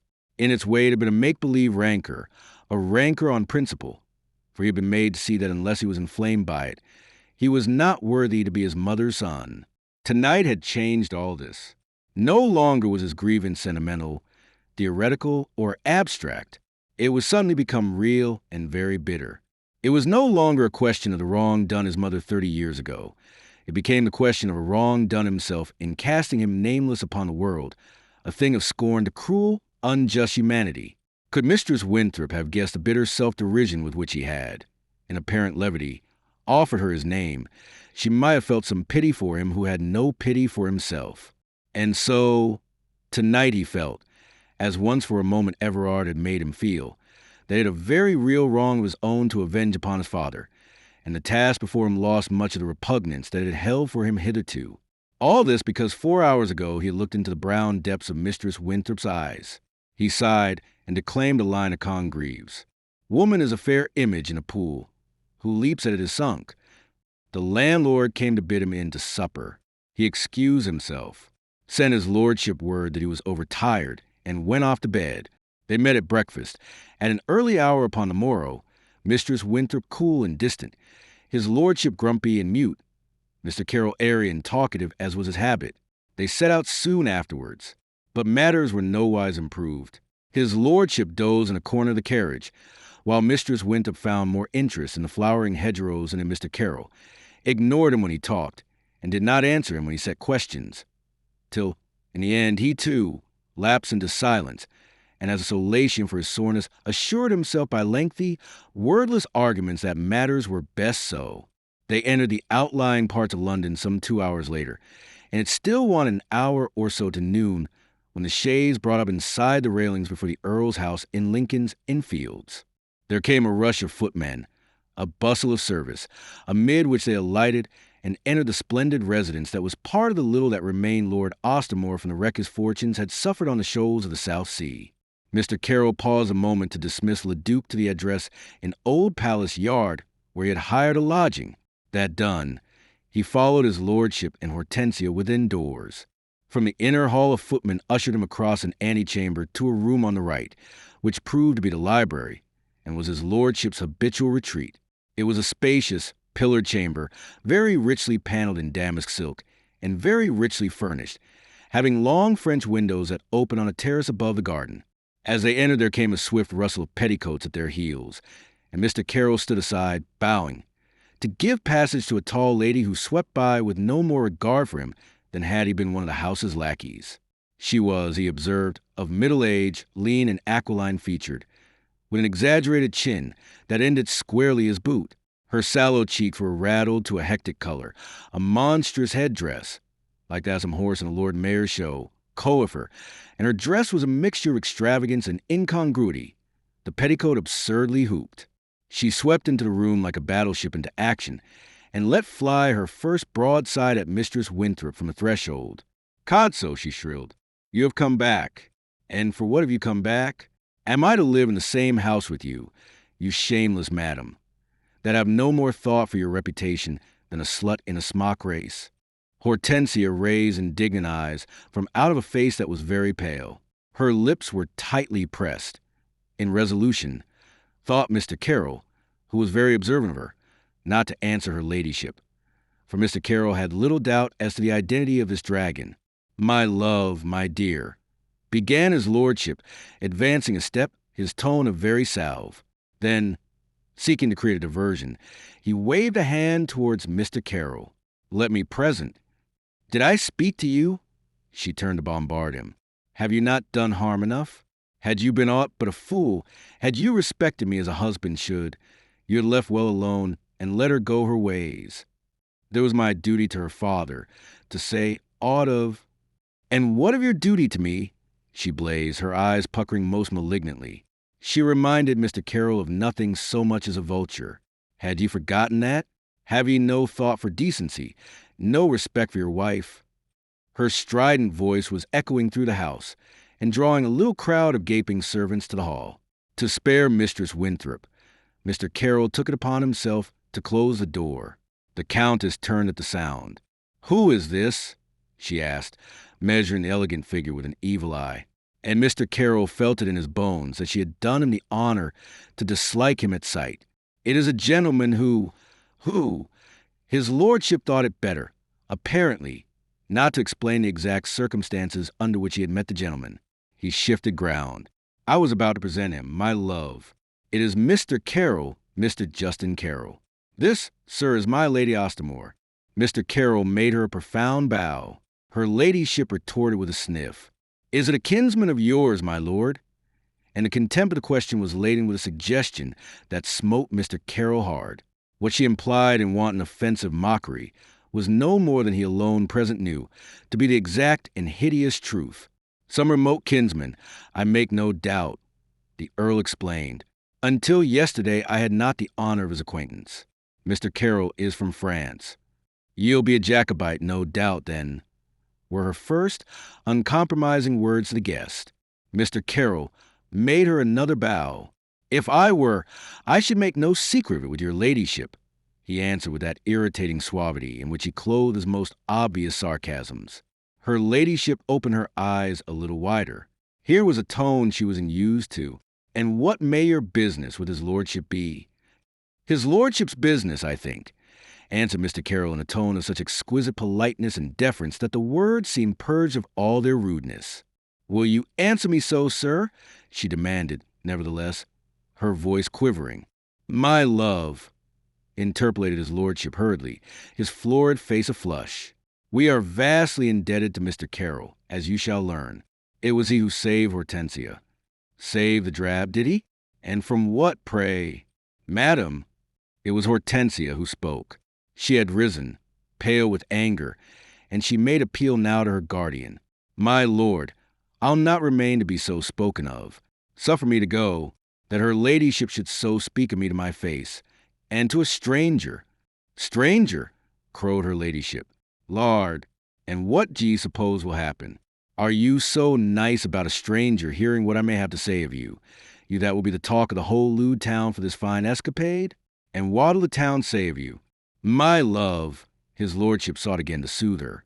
"Sylvia, let me implore you, a little moderation, a little charity. Hortensia has been foolish.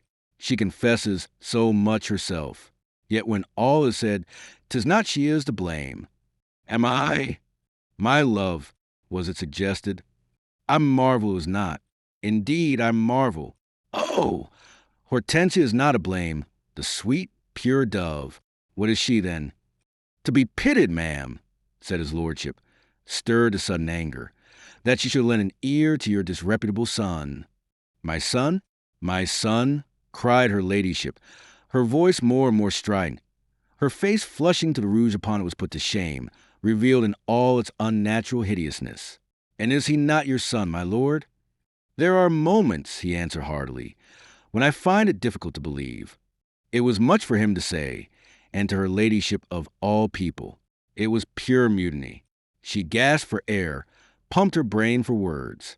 Meantime, his lordship continued with an eloquence entirely unusual in him, and prompted entirely by his strong feelings in the matter of his son. "He is a disgrace to his name. He always has been. When a boy, he was a liar and a thief, and had he had his deserts, he had been lodged in Newgate long ago, or worse. Now that he's a man, he's an abandoned profligate, a brawler, a drunkard, a rake-hell. So much I have long known him for. But today he has shown himself for something even worse. I had thought that my ward, at least, had been sacred from his villainy. That is the last drop. I'll not condone it. Damn me, I can't condone it. I'll disown him. He shall not set foot in house of mine again. Let him keep the company of his Grace of Wharton, and his other abandoned friends of the Hellfire Club. He keeps not mine. He keeps not mine, I say." Her ladyship swallowed hard. From red that she had been, she was now ashen under her rouge. And is this one in baggage to keep mine? Is she to disgrace a household that has grown too nice to contain your son?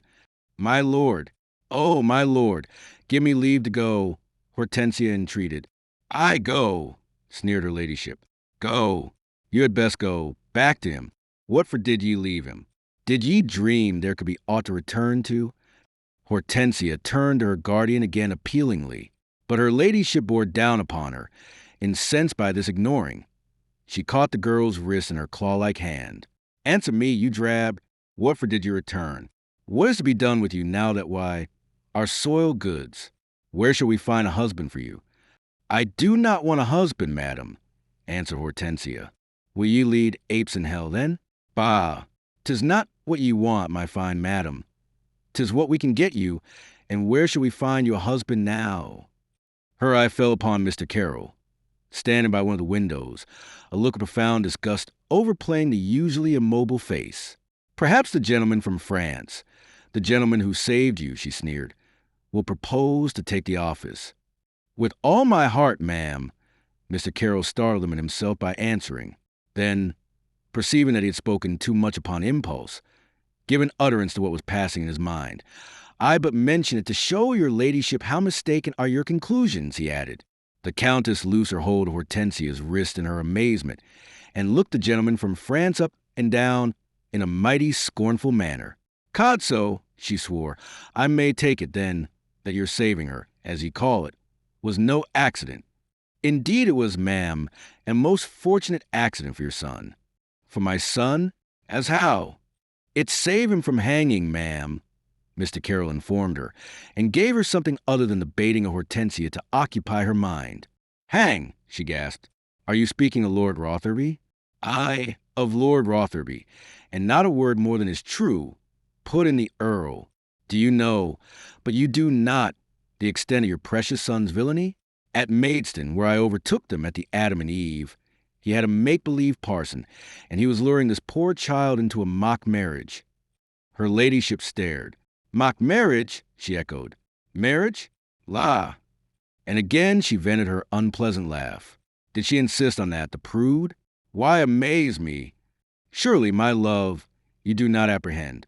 Had Lord Rotherby's parson not been detected and unmasked by Mr. Carroll here, would you on me believe she did not know the fellow was no parson? Oh, cried Hortensia, your ladyship has a very wicked soul. May God forgive you. And who is to forgive you? Snapped the Countess. I need no forgiveness, for I have done no wrong. A folly I confess to. I was mad to have heeded such a villain. Her ladyship gathered forces for a fresh assault, but Mr. Carroll anticipated it. It was no doubt a great impertinence in him, but he saw Hortensia's urgent need, and he felt, moreover, that not even Lord Ostermore would resent his crossing swords a moment with her ladyship. You would do well, ma'am, to remember, said he, in his singularly precise voice, that Lord Rotherby even now, and as things have fallen out, is by no means quit of all danger. She looked at this smooth gentleman, and his words burned themselves into her brain. She quivered with mingling fear and anger. Wah! What does ye mean? Quoth she, that even at this hour, if the matter were put about, his lordship might be brought to account for it, and it might fare very ill with him. The law of England deals heavily with an offense such as Lord Rotherby's, and the attempt at a mock marriage, of which there is no lack of evidence, would so aggravate the crime of abduction, if it were informed against, that it might go very hard with him. Her jaw fell. She caught more than an admonition in his words. It almost seemed to her that he was threatening. Who? Who is to inform? She asked point blank, her tone a challenge, and yet the odd change in it from its recent aggressiveness was almost ludicrous. Ah, who? Said Mr. Carroll, raising his eyes and fetching a sigh. It would appear that a messenger from the Secretary of State, on another matter, was at the Adam and Eve at the time with two of his catchpoles, and he was a witness of the whole affair. Then again, and he waved a hand doorwards, servants are servants. I make no doubt they're listening, and your ladyship's voice has scarce been controlled. You can never say when a servant may cease to be a servant and become an active enemy. Damn the servants, she swore, dismissing them from consideration. Who is this messenger of the secretary's? Who is he? He was named Green. 'Tis all I know. And where may be found, I cannot say. She turned to Lord Ostermore. Where is Rotherby? She inquired. She was a thought breathless. I do not know, said he, in a voice that signified how little he cared. He must be found. This fellow's silence must be bought. I'll not have my son disgraced and jailed. Perhaps he must be found. Her alarm was very real now. She moved toward the door, then paused, and turned again. Meantime, let your lordship consider what dispositions you are to make for this wretched girl who is the cause of all this garboil. And she swept out, slamming the door violently after her. Chapter 7. Father and son. Mr. Carroll stayed to dine at Stretton House. Although they had journeyed but from Croydon that morning, he would prefer to have gone first to his lodging to made, fastidious as he was, a suitable change in his apparel. But the urgency that his task dictated caused him to waive the point. He had a half hour or so to himself after the stormy scene with her ladyship, in which he had played again, though in a lesser degree, the part of saviour to Mistress Winthrop, a matter for which the lady had rewarded him, ere withdrawing, with a friendly smile, which caused him to think her disposed to forgive him his yesternight's folly. In that half hour, he gave himself again very seriously to the contemplation of his position. He had no illusions on the score of Lord Ostermore, and he rated his father no higher than he deserved. But he was just and shrewd in his judgment, and he was forced to confess that he had found his father was vastly different from the man he had been led to expect. He had looked to find a debauched old rake, a vile creature steeped in vice and wickedness. Instead, he found a weak, easy-natured, commonplace fellow, whose worst sin seemed to be the selfishness that is usually inseparable from those other characteristics. If Ostermore was not a man of the type that inspires strong affection, neither was he of the type that provokes strong dislike. His colorless nature left one indifferent to him. Mr. Carroll, somewhat to his dismay, found himself inclined to extend the man some sympathy, caught himself upon the verge of pitying him for being burdened with so very unfilial a son and so very cursed a wife. It was one of his cherished beliefs that the evil that men do as a trick of finding them out in this life, and here he believed, as shrew-ridden husband and despised father, the Earl of Ostermore was being made to expiate that sin of his early years.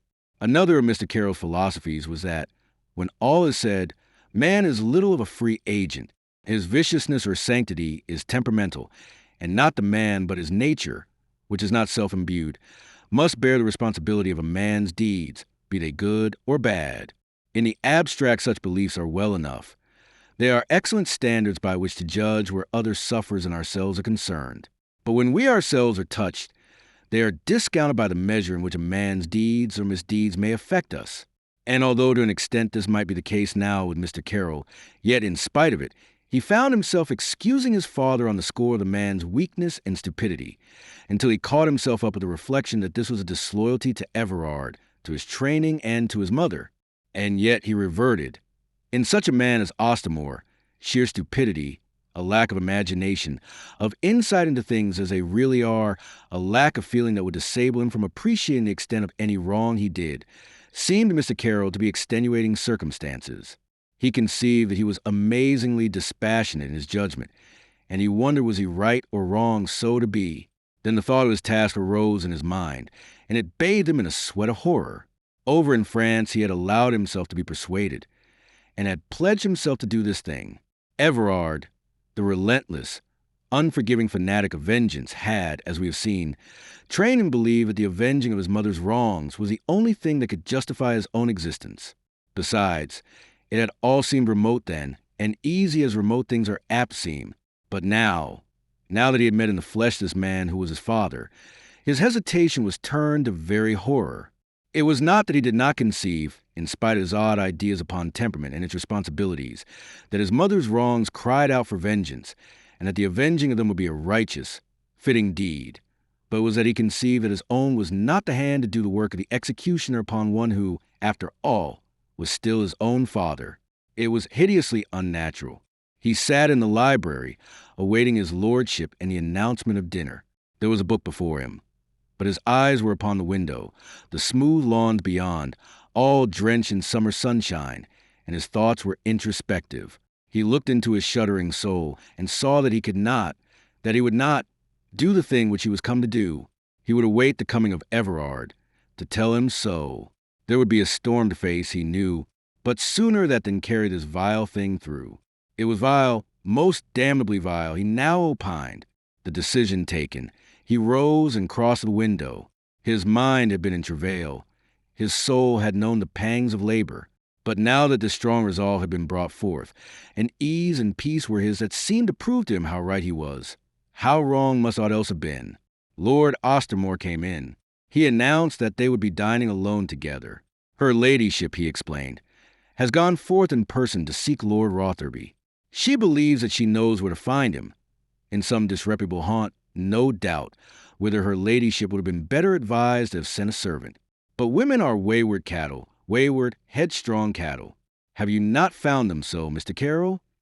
I have found that the opinion is common to most husbands, said Mr. Carroll, then added a question touching Mistress Winthrop, and wondered would she not be joining them at table. The poor child keeps her chamber, said the Earl. She is overwrought. I am afraid her ladyship, he broke off abruptly and coughed. She is overwrought, he repeated in conclusion, so that we dine alone. And alone they dined. Ostermore, despite the havoc suffered by his fortunes, kept an excellent table and a clever cook, and Mr. Carroll was glad to discover in his sire this one commendable trait. The conversation was desultory throughout the repast, but when the cloth was raised and the table cleared of all but the dishes of fruit and the decanters of Oporto, Canary, and Madeira, there came a moment of expansion. Mr. Carroll was leaning back in his chair, fingering the stem of his wine-glass, watching the play of sunlight through the ruddy amber of the wine, and considering the extraordinarily odd position of a man sitting at table by the merest chance, almost with a father who was not aware that he had begotten him. A question from his lordship came to stir him partially from the reverie into which he was beginning to lapse. Do you look to make a long sojourn in England, Mr. Carroll? It will depend, was a vague and half-unconscious answer, upon the success of the matter I am come to transact. There ensued a brief pause, during which Mr. Carroll fell again into his abstraction. Where do you dwell when in France, sir? Inquired my lord, as if to make polite conversation. Mr. Carroll, lulled by his musings into carelessness, answered truthfully, at Maligny, in Normandy. The next moment there was a tinkle of breaking glass, and Mr. Carroll realized his indiscretion and turned cold. Lord Ostermore, who had been in the act of raising his glass, fetched it down again so suddenly that the stem broke in his fingers, and the mahogany was flooded with the liquor. A servant hastened forward and set a fresh glass for his lordship. That done, Ostermore signed a man to withdraw. The fellow went, closing the door and leaving those two alone. The pause had been sufficient to enable Mr. Carroll to recover, and for all that his pulses throbbed more quickly than their habit, outwardly he maintained his lazily indifferent pose, as if entirely unconscious that what he had said had occasioned his father the least disturbance. You dwelt at Maligny, said his lordship. The usual high color all vanished from his face. And again, you dwelt at Maligny, and your name is Carroll. Mr. Carroll looked up quickly, as if suddenly aware that his lordship was expressing surprise. Why, yes, said he. What is there odd in that? How does it happen that you come to live there? Are you at all connected with the family of Maligny? On your mother's side, perhaps? Mr. Carroll took up his wine-glass. I take it, said he easily, that there was some such family at some time, but it is clear it must have fallen upon evil days. He sipped at his wine. There are none left now, he explained, as he set down his glass. The last of them died, I believe, in England. His eyes turned full upon the Earl, but their glance seemed entirely idle. It was in consequence of that my father was enabled to purchase the estate. Mr. Carroll accounted it no lie that he suppressed the fact that the father to whom he referred was but his father by adoption. Relief spread instantly upon Lord Ostermore's countenance. Clearly, he saw, here was pure coincidence, and nothing more. Indeed, what else should there have been? What was it that he had feared? He did not know. Still he accounted it an odd matter, and said so. What is odd? Inquired Mr. Carroll. Does it happen that your lordship was acquainted at any time with that vanished family? I was, sir, Slightly acquainted, at one time with one or two of its members. 'Tis that is odd. You see, sir, my name, too, happens to be Carroll. True, yet I see nothing so oddly coincident in the matter, particularly if your acquaintance with these malignes was but slight. Indeed, you are right. You are right. There's no such great coincidence when all is said. The name reminded me of a folly of my youth. 'Twas that made impression. A folly? Quoth Mr. Carroll, his eyebrows raised. Aye, a folly that went near undoing me, for had it come to my father's ears, he had broke me without mercy.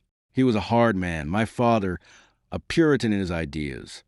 A greater than your lordship? Inquired Mr. Carroll blandly, masking the rage that seethed in him. His lordship laughed.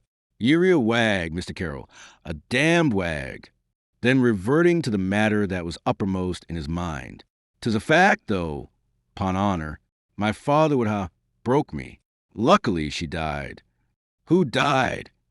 Asked Mr. Carroll, with a show of interest. The girl. Did I not tell you there was a girl? She was a folly, Antoinette de Maligny. But she died, most opportunely, egad. 'Twas a very damned mercy that she did.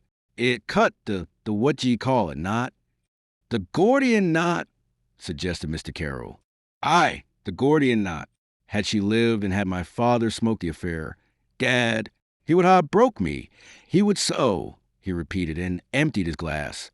Mr. Carroll, white to the lips, sat very still a moment. Then he did a curious thing. Did it with a curious suddenness. He took a knife from the table and hacked off the lowest button from his coat. This he pushed across the board to his father. To turn to other matters, said he, there's the letter you were expecting from abroad. What? Lord Ostermore took up the button. It was of silk, interwoven with gold thread. He turned it over in his fingers, looking at it with a heavy eye, and then at his guest. Letter, he muttered, puzzled. If your lordship will cut that open, you will see what his majesty has to propose. He mentioned the king in a voice charged with suggestion, so that no doubt could linger on the score of the king he meant. Gad, cried his lordship. Gad, 'twas thus ye bubble, Mr. Green? Shrewd, on my soul. And you are the messenger, then? I am the messenger, answered Mr. Carroll coldly. And why did you not say so before? For the fraction of a second, Mr. Carroll hesitated. Then, because I did not judge that the time was come, said he. Chapter 8. Temptation. His lordship ripped away the silk covering of the button with a penknife, and disemboweled it of a small packet, which consisted of a sheet of fine and very closely folded and tightly compressed paper. This he spread, cast an eye over, and then looked up at a companion, who was watching him with simulated indolence. His lordship had paled a little, and there was about the lines of his mouth a look of preternatural gravity. He looked furtively towards the door, his heavy eyebrows lowering. I think, he said, that we shall be more snug in the library. Will you bear me company, Mr. Carroll? Mr. Carroll rose instantly. The Earl folded the letter and turned to go. His companion paused to pick up the fragments of the button and slipped them into his pocket.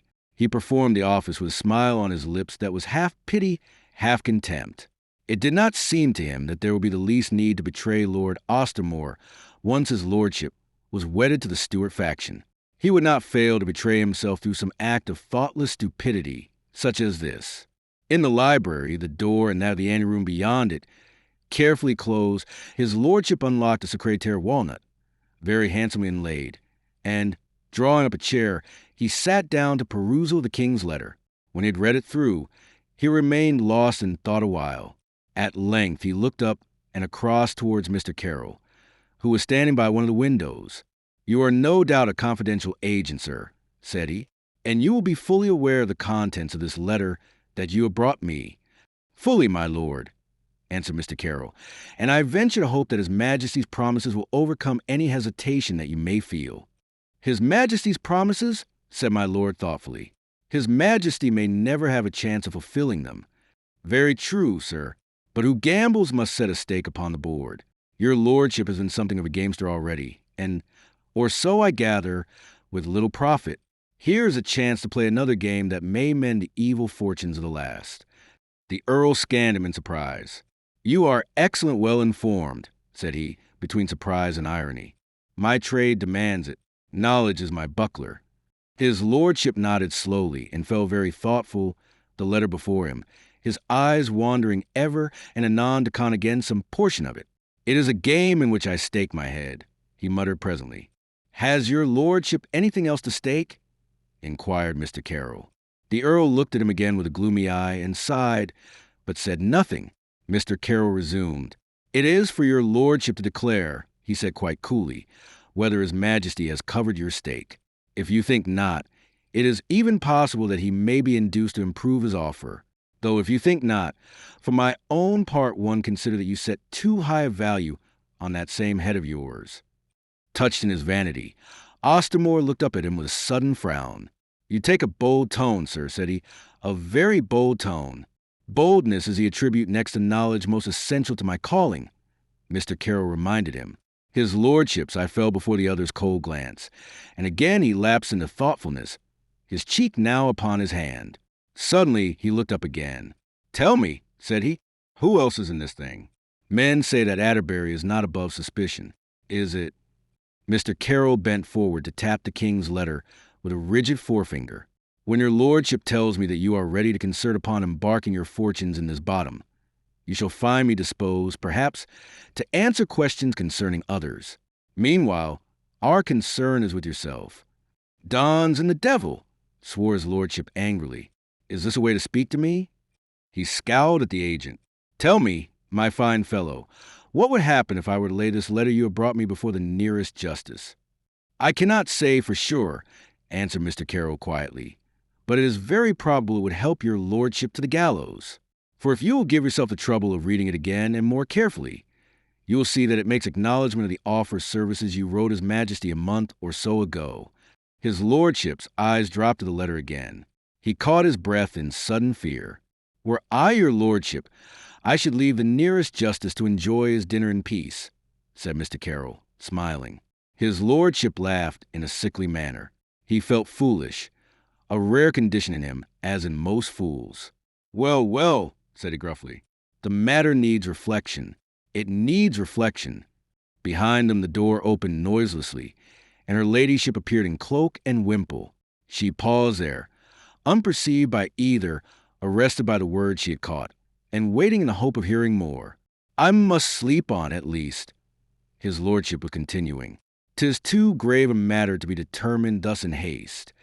A faint sound caught the keen ears of Mr. Carroll. He turned with a leisureliness that bore witness to his miraculous self-control. Perceiving the countess, he bowed and casually put his lordship on his guard. Ah, said he, here is her ladyship returned. Lord Ostermore gasped audibly and swung round in an alarm in which nothing could have betrayed him more effectively. My love, he cried, stammering, and by his wild haste concealed the letter that he held, drew her attention to it. Mr. Carroll stepped between them, his back to his lordship, that he might act as a screen under cover which to dispose safely of that dangerous document. But he was too late. Her ladyship's quick eyes had flashed to it, and if the distance precluded the possibility of her discovering anything that might be written upon it, she, nevertheless, could see the curious nature of the paper, which was of the flimsiest tissue of a sort extremely uncommon. What is ye hide? Said she, as she came forward. Why, we are very close. Surely, what mischief is ye hatch, my lord? Mischief, my love? He smiled propitiatingly, hating her more than ever in that moment. He had stuffed the letter into an inner pocket of his coat, and but that she had another matter to concern her at the moment, she would not have allowed the question she had asked to be so put aside. But this other matter upon her mind touched her very closely. Devil take it, whatever it may be, Rotherby is here. Rotherby? His demeanor changed. From conciliating it was a sudden transformed to indignant. What makes he here? He demanded. Did I not forbid in my house? I brought him, she answered pregnantly. But for once he was not be put down. Then you may take him hence again, said he. I'll not have him under my roof. Under the same roof with that poor child he used so infamously. I'll not suffer it. The Gorgon cannot look more coldly wicked than her ladyship just then. Have a care, my lord, she muttered threateningly. Oh, have a care, I do beseech you. I am not so to be crossed. Nor am I, ma'am, he rejoined, And then, before more could be said, Mr. Carroll stepped forward to remind them of his presence, which they seemed to stand in danger of forgetting. "I fear that I intrude, my lord," said he, and bowed in leave-taking. "I shall wait upon your lordship later. Your most devoted, ma'am, your very humble servant." And he bowed himself out. In the anteroom he came upon Lord Rotherby, striding to and fro, his brow all furrowed with care. At sight of Mr. Carroll, the Viscount's scowl grew blacker. "Oons and the devil!" he cried. "What make you here?" "That," said Mr. Carroll pleasantly, "is the very question your father is asking her ladyship concerning yourself. Your servant, sir." And airy, graceful, smiling that damnable close smile of his, he was gone, leaving Rotherby very hot and angry. Outside, Mr. Carroll hailed a chair and had himself carried to his lodging in Old Palace Yard, where Leduc awaited him. As his bearer swung briskly along, Mr. Carroll sat back and gave himself up to thought. Lord Ostermore interested him vastly. For a moment that day the Earl had aroused his anger, as you may have judged from the sudden resolve upon which he had acted when he delivered him that letter, thus embarking at the 11th hour upon a task which he had already determined to abandon. He knew not now whether to rejoice or deplore that he had acted upon that angry impulse. He knew not, indeed, whether to pity or despise this man who was swayed by no such high motives as must have affected most of those who were faithful to the exiled James. Those motives of chivalry and romanticism in most cases, Lord Ostermore would have despised if he could have understood them. For he was a man of the type that despises all things that are not essentially practical, whose results are not immediately obvious.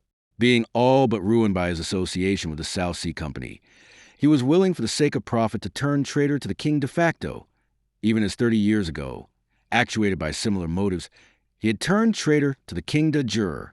What was one to make of such a man, wondered Mr. Carroll. If he were equipped with wit enough to apprehend the baseness of his conduct, he would be easily understood, and it would be easy to despise him. But Mr. Carroll perceived that he was dealing with one who never probed into the deeps of anything, himself and his own conduct least of all, and had a deplorable lack of perception, of understanding almost, deprived his lordship of the power to feel as most men feel, to judge as most men judge. And hence was it that Mr. Carroll thought him a subject for pity rather than contempt. Even in that other 30-year-old matter that so closely touched Mr. Carroll, the latter was sure that the same pitiful shortcomings might be urged in the man's excuse. Meanwhile, behind him at Stretton House, Mr. Carroll had left a scene of strife between Lady Ostermore and her son on one side and Lord Ostermore on the other. Weak and vacillating as he was in most things, it seemed that the Earl could be strong in his dislike of his son, and firm in his determination not to condone the infamy of his behavior toward Hortensia Winthrop. "The fault is yours." Rotherby sought to excuse himself again, employing the old argument, and in an angry, contemptuous tone that was entirely unfilial. "I'd ha' married the girl in earnest, but for your threats to disinherit me." "You fool!" his father stormed at him. "Did you suppose that if I should disinherit you from marrying her, I should be likely to do less for your luring her into a mock marriage? I've done with you. Go your ways for a damned profligate, a scandal to the very name of gentleman. I've done with you." And to that the Earl adhered in spite of all that Rotherby and his mother could urge. He stamped out of the library with a final command to his son to quit his house and never disgrace it again by his presence. Rotherby looked ruefully at his mother. "He means it," said he. "He never loved me. He was never a father to me." "Were you ever greatly a son to him?" asked her ladyship. "As much as he would on me be," he answered, his black face very sullen. "Oh, Steph, I am damnably used by him." He paced the chamber, storming. "All this garboil about nothing," he complained. "Was he never young himself? And when all is said, there's no harm done. The girl's been fetched home again." "Pshaw! You're a fool, Rotherby, a fool, and there's an end on't," said his mother. "I sometimes wonder which is a greater fool, you or your father, and yet he can marvel that you are a son. What do you think would have happened if you had had your way with that bread and butter miss? It had been matter enough to hang you." "Pooh!" said the Viscount, dropping into a chair and staring sullenly at the carpet. Then sullenly he added, "His lordship would have been glad on't, so someone would have been pleased. As it is, Ye'd better find a man Green who was at Maidstone and stop his mouth with guineas. He is aware of what passed. Bah! Green was there on other business. And he told her of the suspicions the messenger entertained against Mr. Carroll. It set her ladyship thinking. Why? She said presently. 'Twill be that. 'Twill be what, ma'am? Asked Rotherby, looking up. Why? This fellow Carroll must bubble the messenger in spite of the search he may have made. I found the popinjay here with your father. The pair as thick as thieves, and your father with a paper in his hand as fine as a cobweb. Steph, I'll be sworn he's a damned Jacobite. Rotherby was on his feet in an instant. He remembered suddenly all that he had overheard at Maidstone. Oh ho, he crowed. What cause have ye to think that? Cause? Why, what I have seen. Besides, I feel in my bones. My every instinct tells me 'tis so.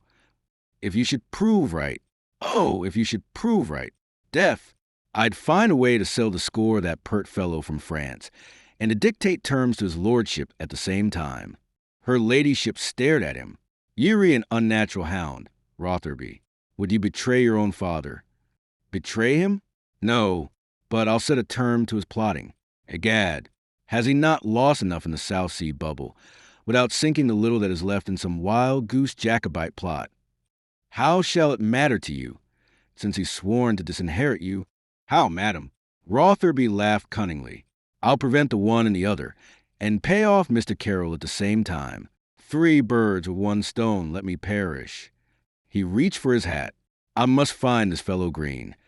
What will you do? She asked, a slight anxiety trembling in her voice. Stir up his suspicions of Carroll. He'll be ready enough to act after his discomfiture at Maidstone. I'll warrant he's smarting under it. If once we can find cause to lay Carroll by the heels, the fear of the consequences should bring his lordship to his senses. 'Twill be my turn then. But you'll do nothing that will hurt your father? She enjoined him, her hand upon his shoulder. Trust me, he laughed, and added cynically, it would hardly sort with my interest to involve him. It will serve me best to frighten him into reason and a sense of his paternal duty.